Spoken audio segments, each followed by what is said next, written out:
பாட்டி வீடு தான். நீ இன்னும் வந்ததே இல்லைல்ல, நீ குழந்தையா இருக்கும்போது வந்த, அதுக்கப்புறம் இப்போ தானே வர. அண்ணி, உங்கள் அம்மா வீடு நல்லா பெருசாகவே இருக்கு. ஆமாம் சின்ன பொண்ணே, அந்த காலத்திலே கட்டின வீடு பார்த்துக்க. எங்கள் அப்பா அப்பாவே தாத்தாவும் அப்பாவும் சேர்ந்து கட்டினாங்க. சரி சரி வாங்க உள்ளே போவோம், இல்லை இங்கே நின்று பேசிகிட்டே இருக்குமா? எங்கள் அம்மா உள்ளே இருப்பாங்களாட்டிருக்கு, வெளியே காணும் யாரையும். அடி சாவித்திரி, எப்படி வந்த? வரேன்னு சொல்லியிருந்த, ஒரு வார்த்தை இந்நேரம் வரேன்னு சொன்னியா?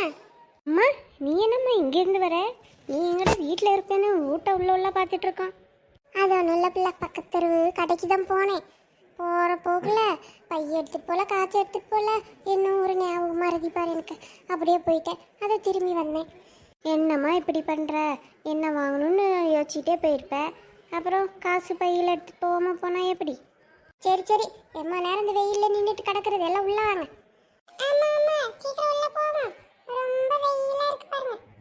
அடடே யாரு? சின்ன பொண்ணா? வா சின்ன பொண்ணே, உன் பையனா?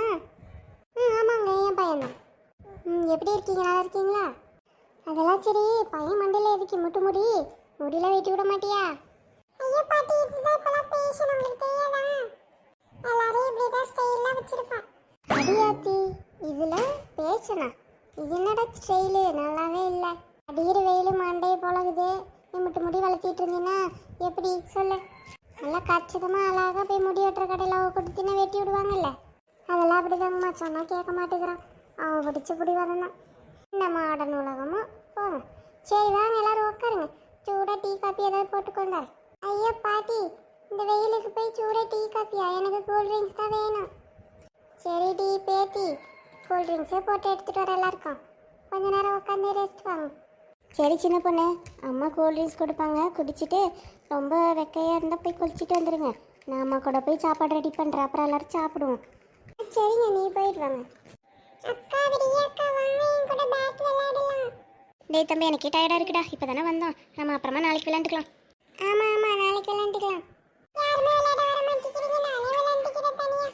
அம்மா இருமா, நான் வந்து சமையல் ஹெல்ப் பண்ணுறேன், நீயே பண்ணிட்டேலாம். அது பரவாயில்ல பிள்ளை, நான் பண்ணிட்டேலாம். வேறு முட்டை வேவிச்சு வச்சுருக்கேன், சாப்பாட்டோட எல்லாருக்கும் ஒரு முட்டையை மறக்காமல் வச்சுட்டு சாப்பிட்டோம். சரிம்மா. இண்டி மவளே, மாப்பிள்ளை இப்பயும் இந்த மாதிரி குடிச்சிட்டே தான் இருக்காரா? அதை அம்மா கேட்குற, நானே வருத்தத்தில் இருக்கேன். அவர்கிட்ட அதை பற்றி பேசினாலே ஒரே சண்டை தான் வீட்டில். நானும் குடிக்காதீங்க குடிக்காதீங்க, உடம்புக்கு நல்லதில்லைன்னு சொல்லி சொல்லி சளிச்சு போச்சு. ஏண்டி பிள்ளைங்களாம் பட்டு பெருசாகி போச்சு, இன்னமும் அவர் அப்படி பண்ணிகிட்டு இருந்தா நல்லாவா இருக்குது? சொல்லி திருத்த வேண்டியது தானே? சொல்கிறதுக்கு என்னம்மா, நல்லா தான் இருக்குது, சண்டை போட்டு பார்த்தா தான் தெரியும். சரி சரி, அதெல்லாம் எப்படி சரி பண்ணுறதுன்னு நான் பார்த்துக்கிறேன். முதல்ல போய் எல்லாரையும் சாப்பிடவே. எல்லாம் வர சொன்னியா ஊருக்கு? சொல்லிட்டு வந்தியா? அம்மா வருவாருமா, சொல்லிட்டு தான் வந்தேன், ஆனால் எப்போ வருவார் எந்நேரம் வருவாருன்னா தெரியாது. சரி சரி வரட்டும், நான் பார்த்துக்கிறேன் போ. இந்த மனுஷனை நினச்சாலே ஒரே கவலையாக இருக்குது. இப்படி வயசான காலத்தில் குடிச்சு குடிச்சு உடம்புக்கு எடுத்துக்கிட்டா எப்படி சரி பண்ணுறது? பாவம் அம்மாவை ரொம்ப வருத்தப்படுறான். இதுக்கு நம்ம தான் ஒரு முடிவு கட்டியாகணும். அப்படியே மாப்பிள்ள வாங்க வாங்க, சாவித்திரி அப்பவே சொன்னா வந்துடுவீங்கன்னு, நல்ல வேலை வந்துட்டீங்க. வந்துட்டேங்க. சரி மாப்பிள்ள, வெயிலில் வந்திருப்பீங்க, கொஞ்ச நேரம் அப்படியே உட்காருங்க, நான் போய் நல்ல ஒரு கூல் ட்ரிங்க்ஸ் போட்டு எடுத்து வரேன். இல்லை அதெல்லாம் எனக்கு வேணும், நான் இப்போ அதெல்லாம் குடிக்கிறது இல்லை. அது ஒன்றும் இல்லை கீதா, அதெல்லாம் தான் குடிக்கிறது இல்லைன்னு சொன்னேன். வேற ஸ்பெஷலாக தான் குடிப்பார். ஏண்டி மாலை, இப்போ அவர் குடிக்கலல்ல? பார்த்தாலே தெரியலையாம்மா, நல்லா தெளிவாக தானே பேசுகிறாரு, அப்புறம் என்ன உனக்கு டவுட்டு? மாப்பிள்ள உங்ககிட்ட ஒன்று சொல்லணும்னு நினச்சேன்.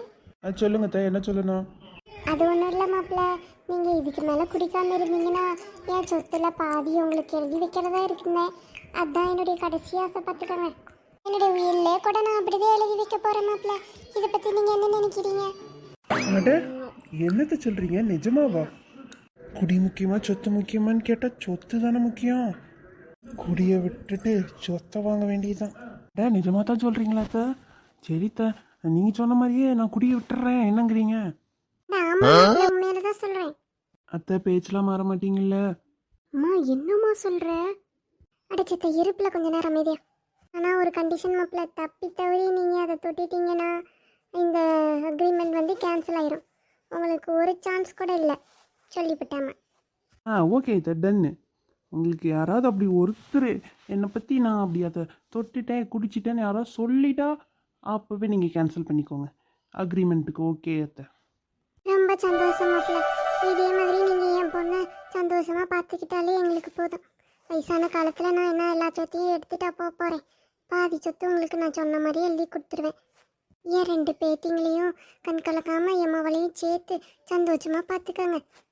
ஓ சரிங்க, நான் பார்த்துக்கிறேன், நீங்கள் கவலையப்படாதீங்க. எப்போத்த எழுதி வைக்கிறீங்க சொத்தை?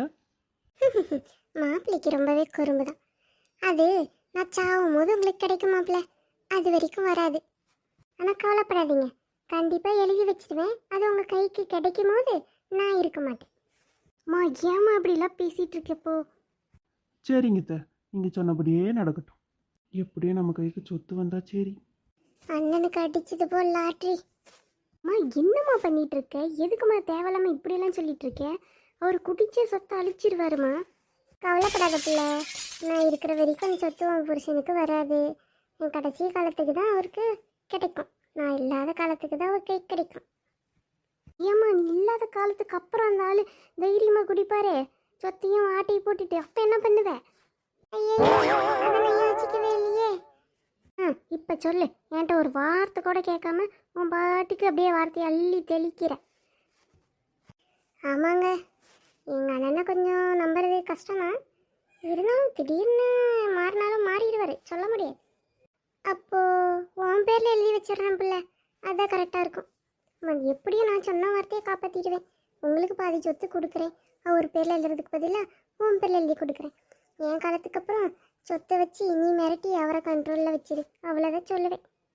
என்னமோ பண்ணுமா, இதை நான் அந்த மனுஷக்கிட்ட சொல்கிறேன், என்ன அதுக்கு சொல்கிறாரோ. கவலையே படாத பிள்ளை, உன் புருஷன் என்ன முட்டாளா? உன் பேரில் எழுதி வச்சாலும் சரின்னு தான் சொல்லுவார். அவருக்கு வந்தால் போதும்னு தான் இருப்பார். யாராவது வேணா சொல்லுவாங்களா? சரி சரி வா, போய் சாப்பாடெல்லாம் எடுத்து வைப்போம். ஆஹா, அண்ணனுக்கு அடிச்சது லாட்ரி.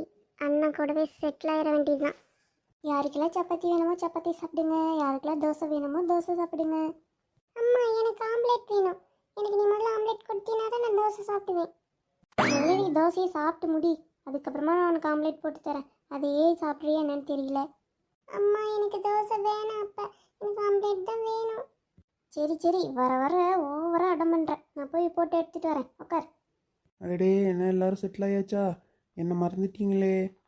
வாண்ணா வந்து உட்காருண்ணா. உனக்காக தான் பண்ண சப்பாத்தி நான் ரெடியாக வச்சுருக்கேன். நான் கூட சாப்பிடாம வந்து சாப்பிடுங்க வாங்க. சரி ஜூலி, உங்கள் அம்மா ஆம்லேட் போட்டு எடுத்துகிட்டு வருவாங்க. அதுக்கே கொஞ்சம் உண்மைன்னு வச்சுருக்கேன். சரி, கண்டிப்பாக ஆம்லேட் வந்துடும். இது பிடிண்ணா, நீ சப்பாத்தி சாப்பிடு. நீ இருக்கிற வெயிட்டுக்கு சப்பாத்தி தான் சாப்பிடணும். அரிசி தோசைலாம் உனக்கு வேணும்.